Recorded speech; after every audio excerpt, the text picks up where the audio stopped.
there's one fish that I love to catch, it's a smallmouth bass. I mean, largemouth bass are great, you know, and fishing for them in the middle of summer, topwater lures, using pig and jig and spinner baits, fishing weed beds, lily pads, you know, top waters, that kind of stuff. But there's something about hooking a bronze back. These fish have so much power and they're so chunky. Even if you get them early in the year, when you hook a good-sized smallmouth, they just dog it. They try to jump, but usually they just come to the surface and shake their head over and over again. But even then, they can still throw the hook. That's one of the reasons I actually love using a single hook.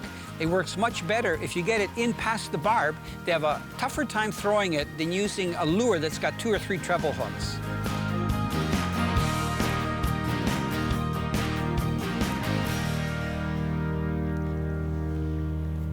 Oh, it's another nice bass.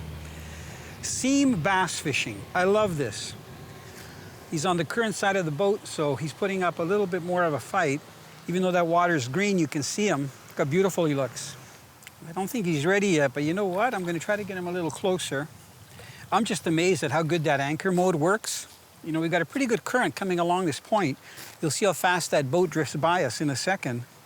Look at, he's got that finesse fish just in the corner of the mouth. Oh, nice chunky fish. Look at how fat this fish is. Isn't that a beauty? Just gorgeous. I love that plump belly and those beautiful stripes down the side. There, the hook came out. And I'm just gonna step down here to release him. Look it, isn't that nice? Look it, that water is cold. Looking at the boat, he just like those colors, but I gotta go now. Bye-bye. You can see that I've got that electric pinned right on the seam. So this is kind of nice. Now, actually, even though we've got 3 other boats working here, they're trying to duplicate what I'm doing, but they're all drifting. They're going downstream.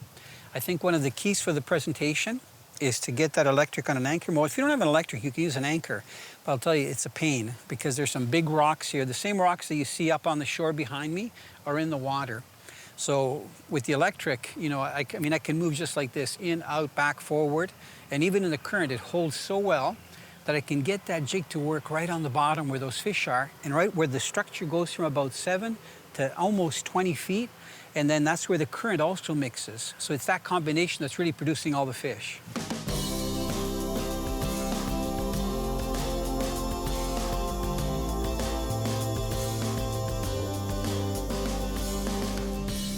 You know, when it comes to finding these structure and current seams in big rivers, like the Detroit, St. Clair, Niagara River, even the St. Lawrence, you pretty well need a sonar. You can tell where the current break is on top, but you can't tell exactly what's underneath.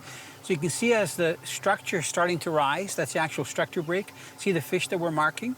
And even the haze, that's actually bait fish on top. So once I kind of zigzag down a shoreline, and I figure out by visually seeing where the current is, because I don't want to cast into the current, because then I can't keep control over my line. With the Axiom, I can actually look, and I usually keep it on the actual chart, half screen, and also on the down vision on the other half of the screen. And if I find a very productive area that I'm catching the fish, I'll start to do a track so that I can actually follow it when I go back up. So I still watch the sonar because I want to see if there's fish, fresh fish there. But the track really helps because I can stay right in that same line that I was before. So when you're trying to locate these seams, whether it's the structure breaks or the current seams, I got to tell you, you need a really good fish finder and also have a good electric trolling motor so you can actually stay on the spot and cast.